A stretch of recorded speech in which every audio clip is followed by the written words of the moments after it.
मतलब अगर वो चाहते तो शायद इस G20 को स्किप भी कर सकते थे। आप जानते हैं उनकी उम्र बहुत ज्यादा है, 80 के करीब है, तो ये उनके लिए लंबा दौरा है पूरा एशिया बिल्कुल। का।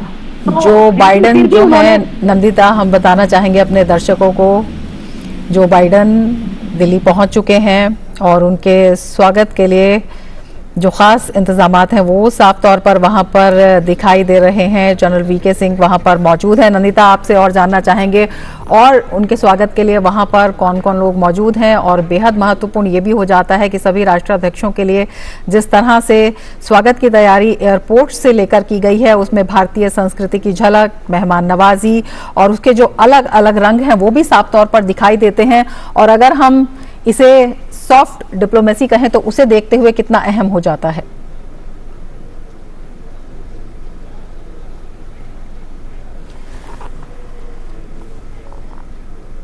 मोदी ने एक बहुत ही हिस्टोरिक फैसला किया, ऐतिहासिक फैसला किया, और पहली बार उन्होंने आउट ऑफ द बॉक्स उन्होंने कहा कि पहली बार G20 सिर्फ दिल्ली में सीमित नहीं रहेगा, ये देश के कोने कोने में वो हिस्से, ताकि ये सारे डेलीगेट्स जो हैं, अब तक हमारी वर्किंग ग्रुप की G20 की मीटिंग्स हुई हैं, या Sherpa track, finance track, business forum, तो ये सारे जो हुए हैं एयरपोर्ट पर, और अब वो रवाना हो रहे हैं आगे की यात्रा के लिए। लेकिन जो दृश्य हैं बेहद अहम, क्योंकि बेहद खुश दिखाई दिए। एक बच्ची से भी उन्होंने बात की, और जो वहाँ पर सांस्कृतिक झलक थी, जो सांस्कृतिक भारतीय संस्कृति के दृश्य थे, उनको भी उन्होंने अपने ही अंदाज में सराहा, उन्हें देखा। तो G20 समिट के लिए राष्ट्राध्यक्षों का आना लगातार जारी है और अमेरिका के राष्ट्रपति जो बाइडन दिल्ली पहुंच चुके हैं, और कुछ देर बाद उनकी प्रधानमंत्री मोदी के साथ द्विपक्षीय वार्ता होगी, जो अपने आप में बेहद अहम है, क्योंकि प्रधानमंत्री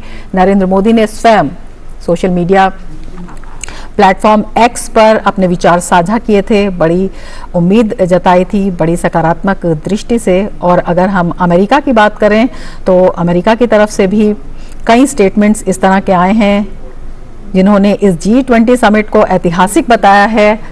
और वैश्विक परिदृश्य में तो ये महत्वपूर्ण है ही, लेकिन भारत और अमेरिका के संबंधों के लिए भी इस मंच को उन्होंने बेहद बड़ा अवसर बताया है, और अब ये अपने आप में बेहद महत्वपूर्ण हो जाता है। तो राष्ट्रपति जो बाइडन आ चुके हैं, G20 समिट के लिए दिल्ली पहुंच चुके हैं, और कुछ ही देर में आगे की यात्रा के लिए रवाना होने जा रहे हैं। एयरपोर्ट पर उनका भव्य पारंपरिक स्वागत किया गया। जनरल वीके सिंह वहां पर मौजूद थे और वहां पर काफ़ी प्रसन्न दिखाई दिए और मुस्कुराते हुए। वहां पर जो कलाकार थे, जो सांस्कृतिक कार्यक्रम वहां प्रस्तुत कर रहे थे, उन्हें भी उन्होंने अपने अंदाज में उनके अभिवादन का जवाब दिया वेव करके। तो ये जो बॉडी लैंग्वेज है, ये दिखाती है कि कितने सकारात्मक और कितने उम्मीदें इस विजिट से लगाई जा सकती हैं G20 के प्लेटफॉर्म के लिए भी, और भारत अमेरिका के मजबूत होते संबंधों के लिए भी, साझेदारी के लिए भी। और लगातार अमेरिका जिस तरह से प्रधानमंत्री मोदी की सूझबूझ की प्रशंसा कर रहा है, उसमें लगातार नए अवसरों की बात कर रहा है, वो अपने आप में बेहद अहम हो जाता है कि वैश्विक पटल पर भारत की जो साख है वो लगातार बढ़ रही है। विभिन्न क्षेत्रों में भारत का जो विश्वास है वो प्रधानमंत्री मोदी के नेतृत्व में लगातार बढ़ रहा है, और तमाम जो ताकतवर राष्ट्राध्यक्ष हैं वो भी इसको समझ रहे हैं, और वो भारत के साथ रिश्तों को और मजबूत करने के लगातार इच्छुक हो रहे हैं। अपने आप में